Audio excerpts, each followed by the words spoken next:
Pentagoni kërkon Kongresit Amerikan deri $80 miliard për kostën e luftës me Iranin.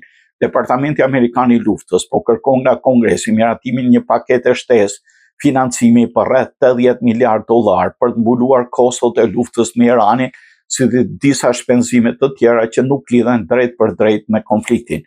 Kjo është bërë ditur nga zëvendës sekretari i luftës Steven Feinberg gjatë bisedave me ligjvënësit amerikanë. Sipas raportimeve, kërkesa e plot për fonde të shtesë mund të paraqitet Kongresit brenda ditëve në vijim, shkruan Wall Street Journal. Përveç financimit Pentagonit, paketa pritet përfshi prioritete civile, si ndihma për fermerët, fondet për përballimin e pasojave të fatkeqësive natyrore, shtëpia e bardhë, dhe Pentagoni nuk kanë komentuar ende zyrtarisht mbi çështjen. Vlerësimet e para zyrtare tregojnë se lufta me Iranin i ka kushtuar deri tani Shtetet e Bashkuara $25 miliard.